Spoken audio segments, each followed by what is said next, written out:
राजस्थान में बाल अपचार सुधार के लिए लगातार प्रयास किए जा रहे हैं, लेकिन कई बार ऐसी घटनाएं सामने आती है जहां पर देखा जाता है कि अभी भी वहां पर बहुत सी चीज़ों का ज़रूरत है सुधार करने की। किशोर बाल गृह जहां पर उन बच्चों को रखा जाता है जो किसी न किसी तरीके से अपराध में जाने अनजाने में वो लिप्त हो जाते हैं और जिनकी उम्र 16 या 18 साल से कम होती है। इस पर खास बात करने के लिए जो चाइल्ड राइट्स पर काम करती है लता सिंह हमारे साथ हैं। लता जी, कई बार देखते हैं कि अभी भी राजस्थान में, क्योंकि हर जिले में बाल संरक्षण गृह बना हुआ है, सुधार की वहाँ पर कई बार जरूरत है। आप लगातार वहाँ पर काउंसलिंग के लिए जाती रही हैं, किस तरह की चीज़ें आपके सामने आई है और किस तरह के नियम वहाँ पर हैं? देखिए, बाल सुधार गृह जो होता है वहाँ से जो विधि से संघर्षरत बच्चे हैं वो वहाँ पे लाए जाते हैं, जो किसी न किसी तरीके से अपराध में लिप्त हुए हैं। वहाँ पे उनके रहने की व्यवस्था की जाती है, उनके सुधार के लिए व्यवस्था की जाती है। पर जो असली जो सुधार गृह की जो व्यवस्थाएं हैं वो बहुत अच्छी नहीं है, पहले से कहीं बेहतर है, पर वो संतोषजनक अभी भी नहीं कही जा सकती। जैसे खाने को लेके है, खाने में बच्चों की जो क्वालिटी होती है बिल्कुल भी अच्छी नहीं होती है। अगर मैं जैसे अपना एक्सपीरियंस बताऊं तो अगर जब मैं काउंसलिंग के लिए जाती थी, बच्चे कहते थे कि मैडम ज़रा एक बार टेस्ट करिए कितना अच्छा खाना है, और ये हकीकत है कि उसको एक चम्मच लेने के बाद हम उसको दोबारा नहीं ले सकते हैं, और वो इसी तरीके के स्वाद से रोज़ रूबरू होते हैं। तो खाने की जो है व्यवस्था उसमें बहुत सुधार की बहुत ज़्यादा ज़रूरत है।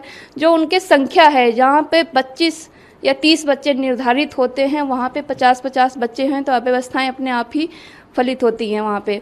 तो इस जहाँ पे बाल सुधार गृह और चाहिए राजस्थान में, ताकि बच्चों की जो निर्धारित संख्या है उसी निर्धारित के अंतर्गत ही बच्चे वहाँ पे रहें। इसके अलावा है कि वहाँ सुरक्षा की दृष्टि से अगर देखें तो सरकार सिर्फ ये मानती है सुरक्षा कि बच्चों का जो गृह है उसको हम एक जेल में परिवर्तित कर दें, मतलब वो बच्चों की सुरक्षा हो गई, परंतु ऐसा नहीं होता है। बच्चों को एक बहुत ही अच्छा वातावरण चाहिए होता है, लेकिन वो एक जेल के रूप में होता है।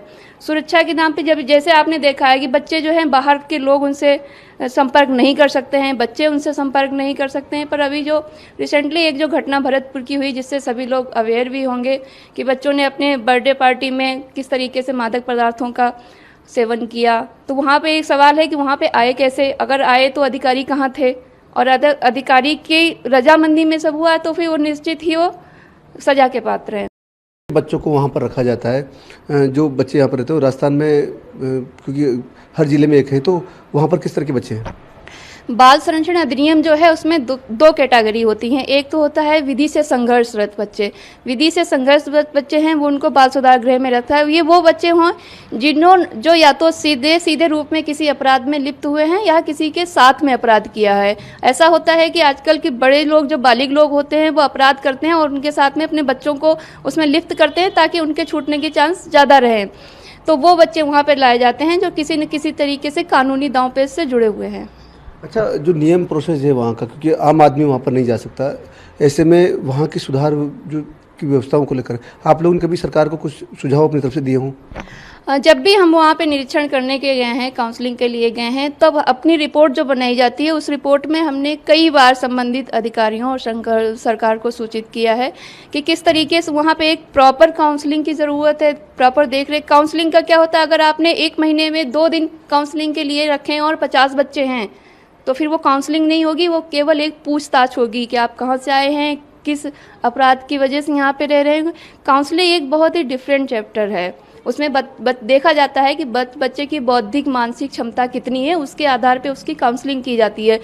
पर सरकार ने ऐसा कोई नियम नहीं किया या अधिकारियों की तरफ से ऐसा कोई नियम नहीं है कि हर दिन एक बच्चे की काउंसलिंग होगी। महीने में अगर 3 बार काउंसलिंग होती है तो हम उससे बच्चे से क्या काउंसलिंग करेंगे, केवल उसकी एक बेसिक जानकारी ही निकालेंगे। अच्छा, सुधार को लेकर अगर सुझाव की बात करें, जिस तरह की घटना भरतपुर में सामने आई हमने देखा, उसके अलावा भी कई जगह पर इस तरह की शिकायतें आई, क्या ज़रूरत है सरकार की तरफ से और किस तरह के निरीक्षण की ज़रूरत है, खासतौर से बाल संरक्षण आयोग की तरफ से?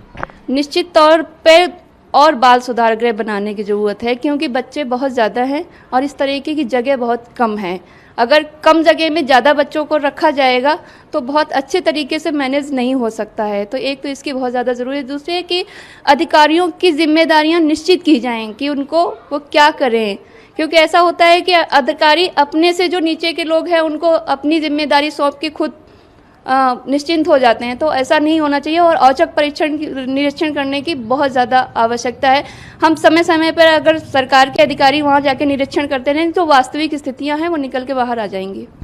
बिल्कुल, तो यह लता सिंह जो बता रही है कि जिस तरीके से बाल संरक्षण गृह है या बाल सुधार गृह है वहाँ पर एक तो सबसे महती आवश्यकता है कि जो बच्चों की संख्या है वो ज़्यादा है, जो बाल सुधार गृहों की संख्या कम है।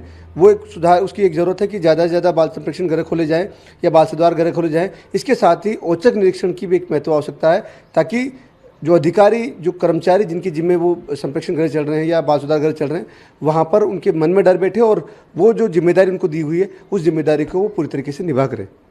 सहयोगी विजेंद्र के साथ जसवंत सिंह, ईटीवी भारत।